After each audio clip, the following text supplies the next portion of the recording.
Hey fly tires, welcome back. And if this is your first time to the channel, then welcome. My name is Matt, and we're all about learning to tie flies. Now the pattern I'm going to be walking through today is called Herter's Bastard Midge. It's not terribly difficult, but it's a really cool fly, and it's pretty fun to tie. So I think you're going to enjoy it. Let's get started. Nothing too complicated about this, except that the thing is freaking tiny. I mean, it doesn't look too tiny in there until you look at it against my finger or against a penny. You could probably put 4 of these things on a penny.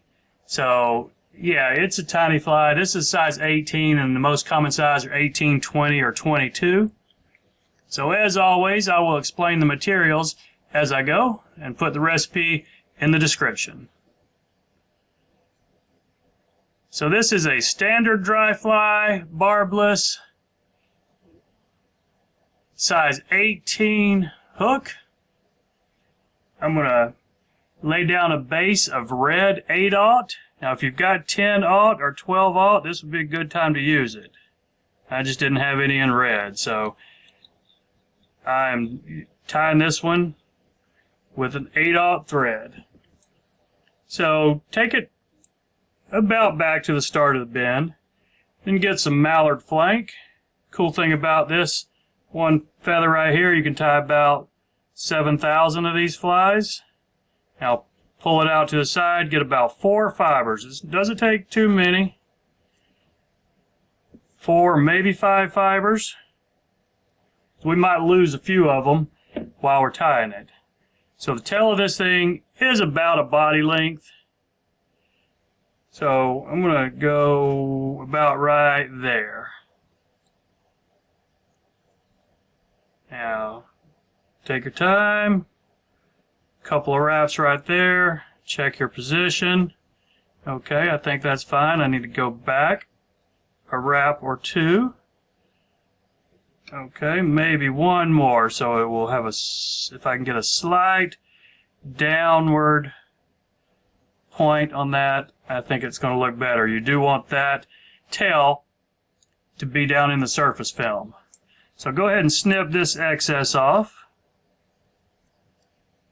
Now the next component is deer hair. Also just a few fibers. I'm talking about 6 fibers, maybe 7.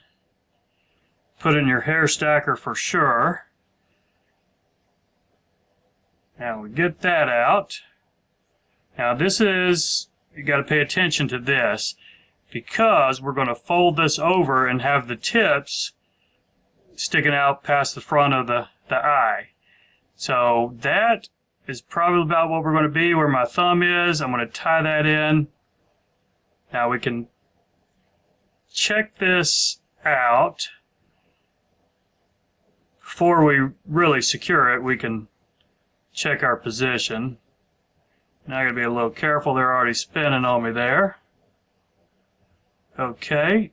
Now if you envision flipping this tail over, is that going to be too long?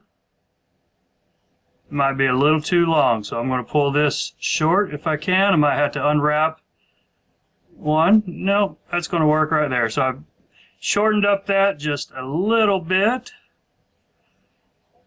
Now you do want these on the top because it makes your shell back.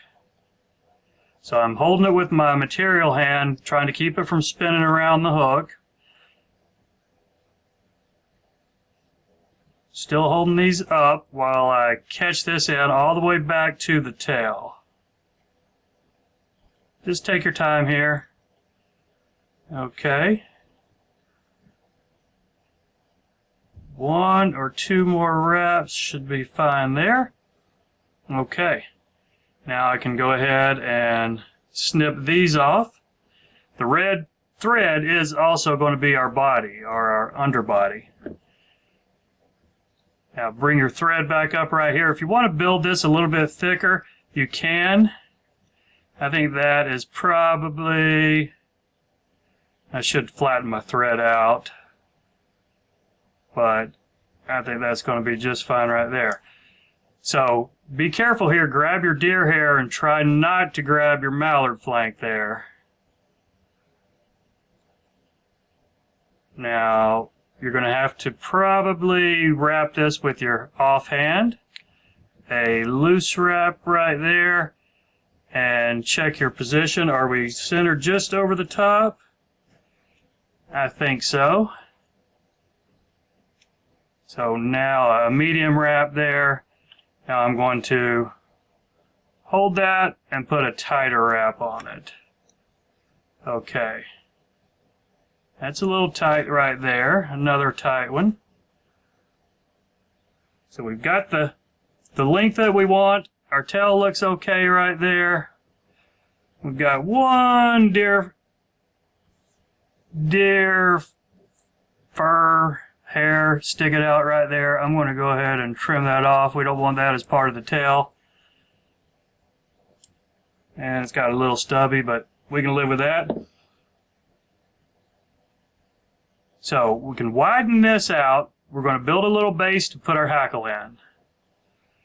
So I'm trying to widen this out without really moving these tips of this deer hair out. I might put one or two up under it. But now we've got a good base to tie in our hackle. So I am using Grizzly. Tiny little slip of Grizzly. This is for an 18 or 22. I've stripped off a few millimeters off the end there. I'm going to catch that in. Don't want that much. I want about a millimeter or so of bare stem before I start the wrap. So that's about it right there. I will go ahead and get a few securing wraps of this. Snip off this butt end excess right here without snipping your thread. Okay.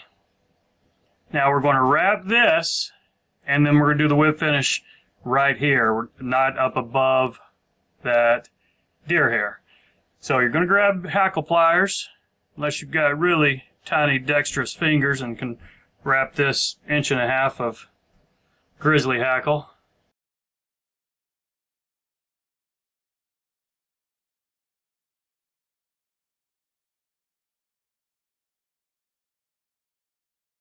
I think that one more is going to work. So I'm going to try to take my thread back without capturing too many of these here. I'm going to catch this hackle off. One or two wraps, whatever you think it's going to take to secure it before you snip it. Now reach in here and try to snip this excess off without cutting too many of those hackle fibers.